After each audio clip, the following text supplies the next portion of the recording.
So I was thinking we should make ourselves an adorable little squid thing today. Yeah. So just want to highlight that I've replaced my default cube with a default rounded cube. So I get this every time I load up now. No more default cube for me. I'm too fancy for that. So I'm going to take my default rounded cube, which you can actually get by installing the extra objects add-on, and you can just add a round cube. Yeah, that's a really good tip. I find it useful. You've got other things like single verts and other bits and pieces. To tell you the truth, I can't even remember what is vanilla and what's mod at the this stage. I've been doing this for so long.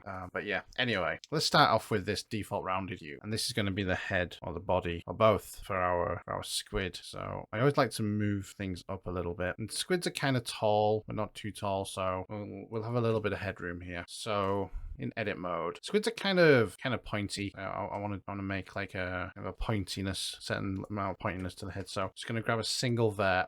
And we're going to use, forget the name, we're going to use proportional editing. And I'm just going to grab that and just going to move that up on the Z axis just like that. We don't want it too pointy. I think that's probably acceptable. It's like an egg, basically. Now, squids have a kind of a ridge here, kind of like along this bit here. I'm just going to scale that out a little bit. Probably not what squids are like, from like an actual anatomical point of view, but I don't care. This is my squid. I'm going to make it how I want it. All right, let's just shade that smooth and Control 2 to add a subdivision modifier on there. So let's add some eyes. We'll start with a UV sphere, as I always do in edit mode. Rotate X 90. Get it facing forward, and then let's move it roughly into position using a mirror modifier, and we will mirror it across this object here. Sort of move. I like nice big eyes. I'm a big fan of big eyes, but not too big. And I think we're going to model this actually we're going to do it in shaded mode, just so we can sort of get a feel for it. So let's shade these smooth. So squid eyes, they seem to be very jellified on the surface. Can be a bit of a pain to create, but let's see how far we get. So first things first, let's make a new material, and we will call this Solera. That's the whites of the eyes, and this is going to be set to high specular and low roughness, so we've got lots of reflections. Create a second material, grab the first material, and then we'll make that into a new material. And the benefit of this is we don't need to change the settings. We've got all the settings exactly as should be. Now all we can do is press Control and plus, and we will select more faces, and we'll assign it to those faces. And now we can change the color to black, and now we've got some nice big pupils. Now the squids make a skin material. And what color do we want this squid? I'm inclined to go like pinkish purple, but kind of want to steer away from that. I think I'm heavily influenced by a particular YouTuber's icon. I don't want that. I want to make my own style. What would make a good squid color? Orange maybe? Purple? I just so want to make it red. Let's just shift it around to there. We'll make it kind of like sort of a blender orange kind of color, I suppose. So we just pump up the saturation there a little bit. Okay, there we go. It's a nice color, I think. Why do the eyes look good? So squids actually have their eyes like kind of down here. It's a little bit mad, but in an adorable kind of way. I think they have their eyes like actually on the sides of their heads, like that or something. But I don't like that. Our squid will make it look however we want. So I'm going to embed them right up there, and it sort of looks mad. Yeah, I like that.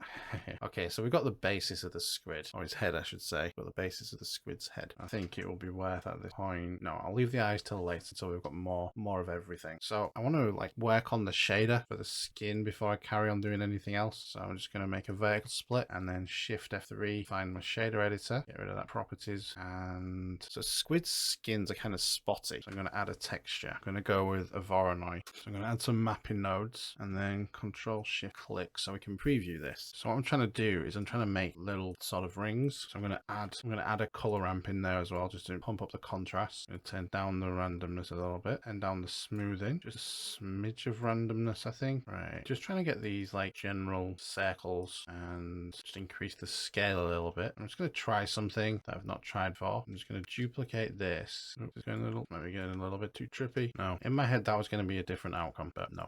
Let's go back to this one. So instead then, increase the scale even further, just like that. So now we can do an input RGB, duplicate that. We'll copy the color orange and paste it into both of them. Have a mix RGB, both of those into there, that into there, and that into there. So now we just need to decide color for the rings. Now I think that's sufficient. We could probably do smaller rings, but I think it's going to get a little bit. You can start to see the patterns there. I kind of don't want that. If I put the randomness up a little bit, maybe. Problem with this is they kind of merge together, like here, for example. I'm not a big fan of that, but it's a trade-off. I think that looks all right. Kind of nice. So the other thing as well well, let's look at the roughness. Because the squid is not too rough, I wouldn't have said. See, but that doesn't look right. So what we're going to try, put this down and this right up again. But we're actually going to put on clear coat. So this will make it look like it's kind of wet. So you see underneath, you've got kind of like the sheen on the surface there. So it's like really reflective, but you still got the roughness under there, see? And we can probably just get a little bit more roughness in the clear coat just to make it kind of look a little bit sort of wet, I suppose. There we go. Yeah, I like that. Right, so we can join that into there, close that down. Right, tentacles. Let's get working on the tentacles. I do want to make this a little bit smaller though, because it's going to be a baby squid. We don't want it too big. We'll look at the dimensions. So yeah, it's probably about right at 1 meter across there. Get it dead on one. There we go. Probably won't be dead on one. Near enough though. I ain't going to complain at that. Right, so we have lost it. There we go. Get it right. There we go. Squid. Going to parent these eyeballs to its head. And I'm going to do selection cursor and just grab that up a little bit. So what I want to do now is I'm going to make a cube, scale it down, going to apply scale, apply scale, and apply scale. And then in edit mode, grab it and drag it up a little bit, just because we want to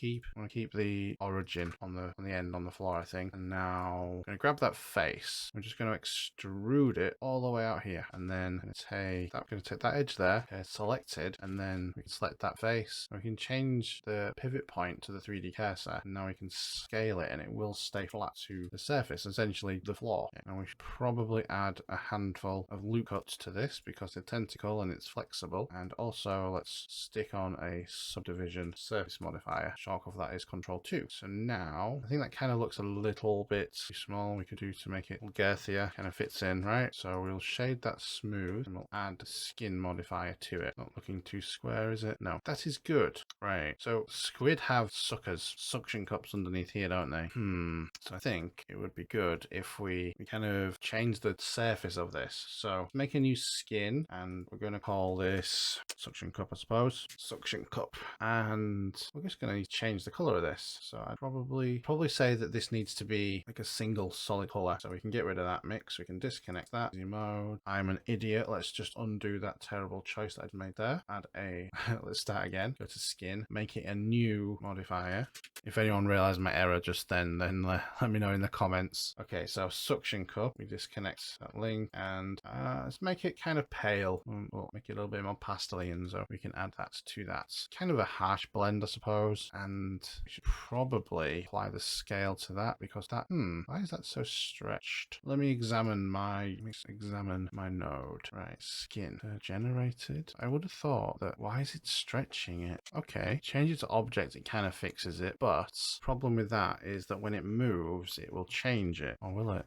Right, whatever. Leave it at that, see what happens. We'll figure it out if there's a problem later. Anyway, so we have our suction cup pad, and what I'm going to do is I'm going to apply the modifier for the subdivision surface on this, just so we've got a little bit more geometry. So now, let's see. I'm kind of hating the shape of this a little bit now. Don't worry, I will sort it out. So what we need to do, we can select all of these verts here, and if we come across to the object data panel, and then we add in a vertex group, we call this, and we'll assign all of those to it, and then we'll add another one, and we will call this size, right? And we'll assign also, and you'll see why in a moment. So Shift C to reset the 3D cursor. We're going to add in a cylinder, pretty big. So in edit mode, let's just scale it down, something kind of small. So what does a suction cup look like in your mind? So I guess we need to inset this, and need to pop that there. I'm going to pop a loop cut in there, kind of looking a little bit suction cuppy, right? Tell me if I'm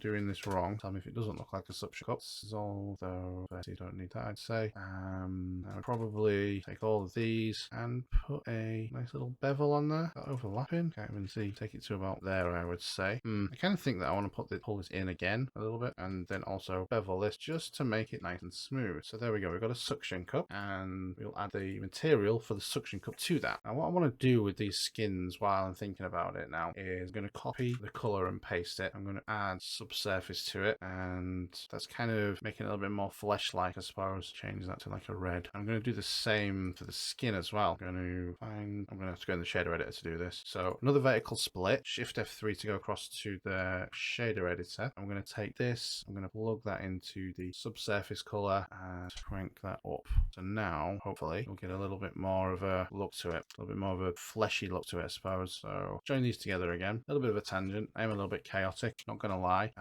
Right, so back to the tentacle. I'm gonna go to the particle system, and hopefully this particle system will behave itself. So we make a new particle system, and we go to hair, and it'll give us like a million hairs everywhere. Well, not a million, thousand hairs, but they're all coming in the wrong direction. They're all looking a little bit naff. So let's start off hair length 0.1, right? So that's just to make things a little bit more manageable, I suppose. Now vertex groups density, we're gonna go cups. So now it's all just blopping out the bottom there. The length, we're gonna go to size. It hasn't changed anything yet. Don't worry about that. I'll sort that.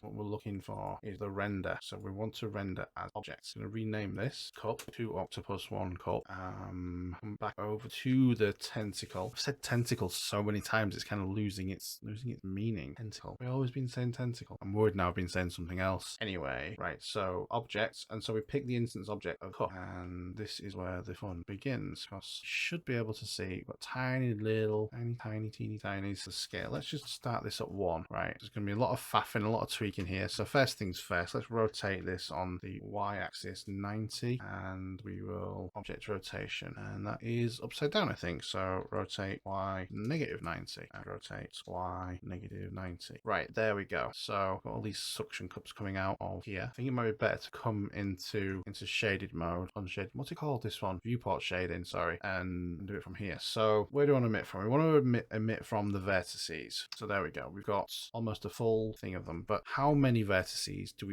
are we like actually using? So we'll come into edit mode, and we can look at statistics and see how many vertices we've got there. So we've actually got 285 vertices there. So all we need really is 285 vertices on that we're emitting, because we only want one per thing. But as you can clearly see, they're not behaving themselves for whatever reason. And this is something that really annoys me, because I can never remember how to do it. There we go. That was it. Random order. We turn off random order, and it'll pop on every single one of those vertices. So the scale now is a little bit off. We need to make that a little bit bigger. Just eyeball it. There we go. So you can see here towards the end, as it's getting smaller, they're getting more compact. So if we come underneath and we come across to your object data panel and then click on the size, if you control tab and go to weight paint, so you can see that right from the base here all the way to the tip, it's completely red. So that basically means it's going to be full length. So what we can do is we can get gradient tool here, and we can drag it and hold control, and it'll draw a gradient, you see. Problem is we need to overwrite the actual original one. So the way we do that, come into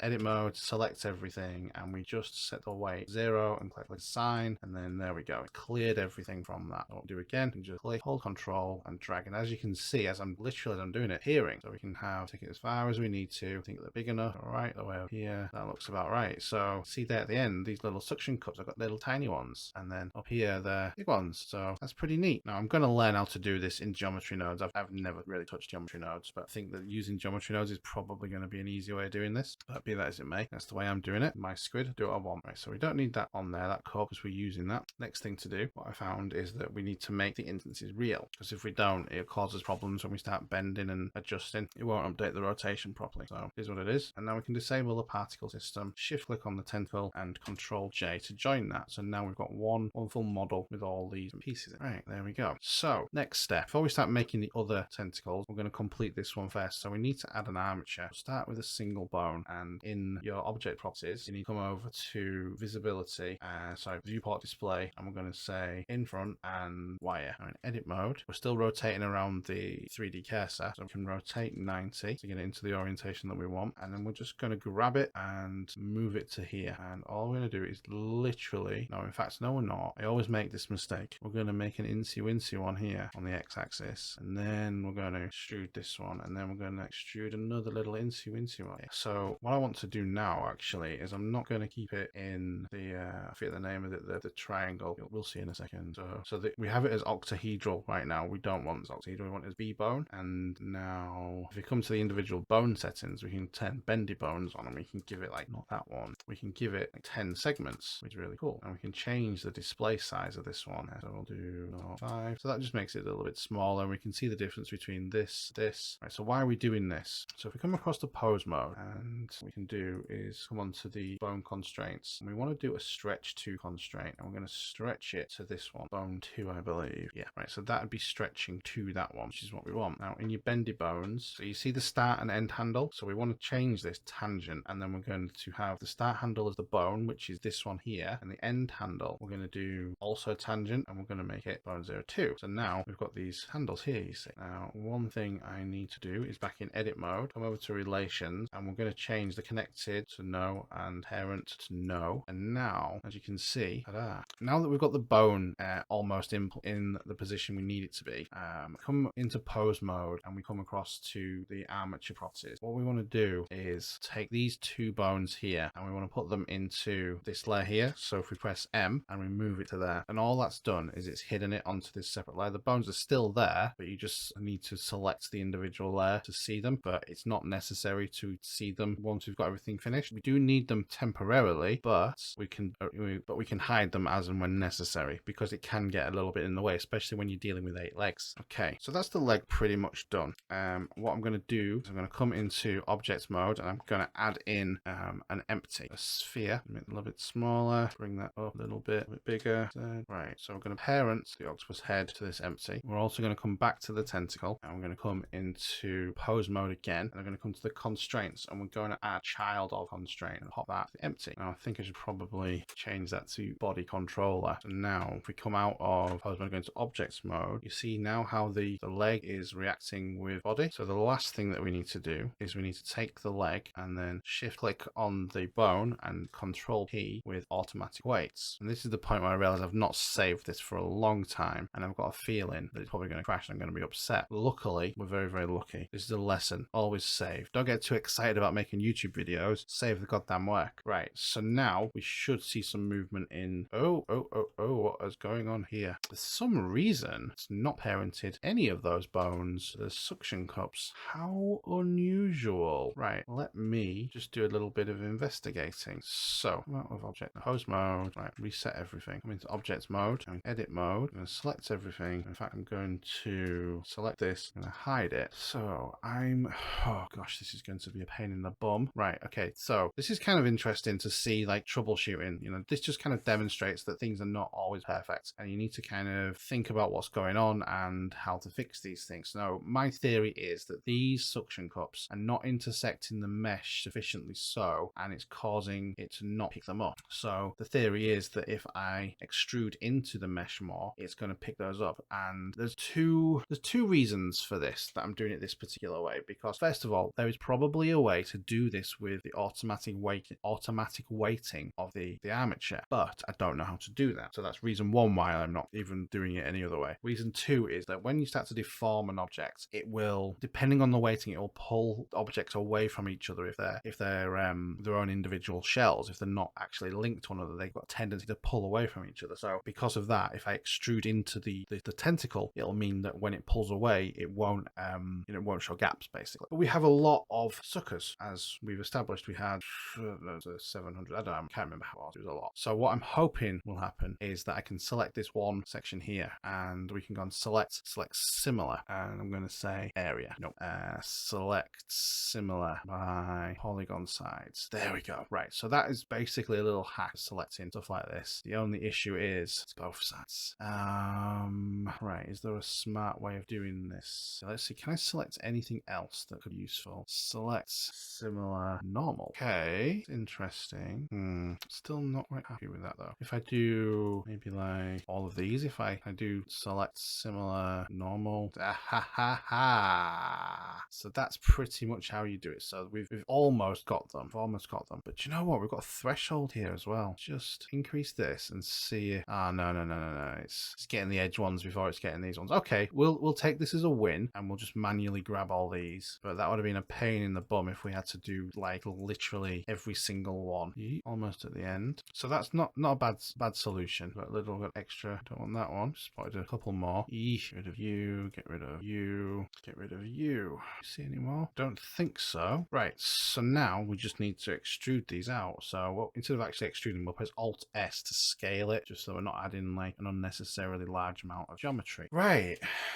So now try again. So we click on the tentacle and then Control P, automatic weights. See how we're doing. Come on. There we go. Problemo solved. Smashing. Right. Okay. So now what we can do is we can just get rid of we can hide that particular layer because we don't need that no more. We're good with what we've got. Just need the ends. Right. Rotate Z 180. There we go. So Shift D and then rotate Z 45 and then Shift D, rotate Z 45, Shift D, rotate Z 45. Right. Okay. We're getting there. So what I want to do now temporarily is just hide these. Now if we shift click on all of the armatures and then we can tab. Right. So they've all got a child of. So when we enable it, it's going to jump to the position of this initial one. Right. So I'm just going to start at this one here and then we're going to clear inverse, set inverse, and then clear inverse, set inverse. Eyeball, clear inverse, set inverse, enable eyeball, clear and set, clear, and set. Finally, there we go. So now see that we need to still enable this one. Huzzah, there we go. So Alt and H. I'm just going to move this to its own collection. Stuck. Right.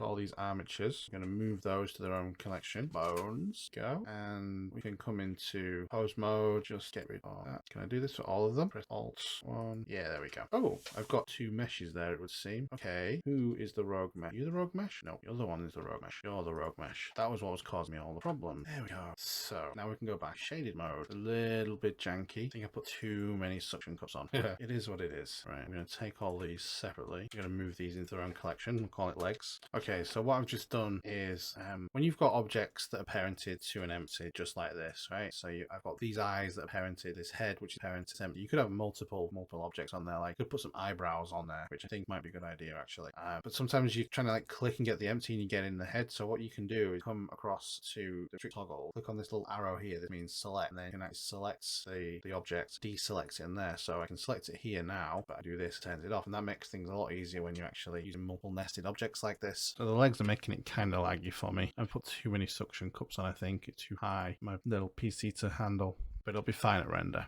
So the next thing that we can do, I'm going to move the cursor to the empty. I'm going to add another armature on here. So I'm going to single bone, same as before, viewport display, in front, wire. I think maybe I can drag this down a little bit. So that's going to be his head. And then in edit mode from the front, turn on X axis mirror. Oh, why is it giving me that error? Shift E and X. And then what we can do is we can come into the bones and alt click connected. We still want the parent to be bone, but we don't want them to be connected. And now if we rotate Z 90, if we did it across the medium point, it'd be even better. Rotate Z 90 and then rotate Z 180 because facing the wrong way. What we can now do is we select the eyeball, Shift S, cursor to selected, and then come back into the bones and then Shift S, selection to cursor. It will move that bone to that eyeball, and then we repeat. I forgot I haven't unmerged those yet. So we'll apply that mirror modifier. We will come into edit mode, press P, and then by loose parts. So now these eyeballs are completely separate objects because object set origin to geometry. There we go. So now we can Shift S, select that, and then back into pose mode, select that bone, Shift S, and select the cursor. So now these are at the very center of these eyes. Okay, so what we need to do is in objects mode, select the head, and we will say Shift click Control P, and we'll say with empty groups because we don't want. Why have you done that? Why did you Control P with empty groups? All right, and then we go into edit mode. Now we want to select the bone. This is going to be the head bone, and we assign all of the vertices to that bone, and why is it doing that? Oh, I know why. Because we've moved it from the parent to... Sorry, I'm being really dim. I'm combining stuff on the fly when I really shouldn't be. So in that case, let me just... gonna clear the parent for a minute. Right. So what I'm going to do is I'm going to... First of all, I need to clear the parent from this empty. So Alt-P, keep transformation. Now I'm going to parent this head, Control-P with empty group to this bone. Next, I'm going to take this armature and I'm going to parent it back to that empty object. Save that. And now we can move. Yep. And next we need to assign all of these vertices to that bone. So for example, scale. It is not working. Why? I didn't put the weight to 1. Right. Assign. Okay, there you go. So it'll scale if we need it to. If we need a bit of bounce. Right. These two bones, we don't want to inherit the scale. We want the eyes to stay the same. Right. So now we're going to do the same process with the eyes. We're going to parent these with empty groups. Right. We're going to Alt-P and we're going to clear the parent, keep transformation, and then Shift shift to that one, control P with empty groups, and the same process with this one, control P with empty groups. So now we need to determine which bone is which. We'll rename this. No, we won't. We don't need to. That's just bone left. So we come into vertex mode and bone left. We assign that. Come out of that. So wait, why? I'm gonna lose my shit soon. Control P with empty groups. Bone right. Assign. I don't know why I'm doing that. Why is it offset? Oh shit. Oh no, I've got them backwards. Right. Mode. There we go. Finally, after a lot of messing around. Right. So now we can essentially rotate these bones however we want. So we can say, and Lawrence, well, that's great. But there's a cool thing you can do. So we come into object mode, shift C, and then we shift add an empty to the sphere, and we'll move it up here. If we come to the eyes, so in pose mode for the eye bones, we come to bone constraints. We want to actually track 2. Same for the other one, track 2. I'm going to set this to the empty that we made, and we want to do this on the track axis. We want the Y axis with the up axis being Z, and same for this one. So now both of these in whatever mode will track towards this empty. Pretty cool. So we've got an empty that's controlling the general position of the squid. You see how his eyes will move wherever. Bones are stretching in a very cartoon fashion, and then we can move these however we want. So that is a pretty sweet little rig. So we can rotate them all on their local Z axis, and it looks like he's kind of walking. It's like a spider, octopus spider thing. Ooh. Like we can scale this. Eyeballs stay the same. They just kind of move. Bouncy, bouncy, bouncy. So this creature's like absolutely full of character. And it's just a case of animating him however you like. If you want something basic and simple, then what you do is in these bones individually in pose mode, and say you keyframed like the location and rotation, for example. And we come into shift F6 to go into the graph editor, so we can see all the keyframes for all these. So we could probably say 10 on the local axis, so we can see what we're doing. It's easy to get muddled to which axis we're working with. So yeah, it's the Y axis. So we can say the Y rotation, for example. If we added a built-in function to that, would wiggle that around, and we can change the amplitude to like 0.1 and 0.05, and you see we've got like a subtle kind of movement there. Yeah, maybe keep that 0.5, leave that at 0.1. That looks okay. And then we can say, okay, we want to move it up and down on the Z location, so we can do the same built-in function 0.05 additive moving. See, that's kind of cool. Not the direction I wanted, but modifier built-in function 1.5. Ooh, hey. So yeah, there you go. You can procedurally animate tentacles to wiggle around in whatever way you see fit, basically. So if you found this useful, or if you have any questions, then stick them in the comment below. If you like content like this, just in general, then hit that like button, and YouTube will send you content when it feels that you're going to enjoy it. Same for content specifically by me. If you want to see more content that I've made, then hit that subscribe button, and YouTube will send you it when it feels that, again, you're going to enjoy the content. So hopefully this has been helpful, entertaining, and I'll see you in the next one.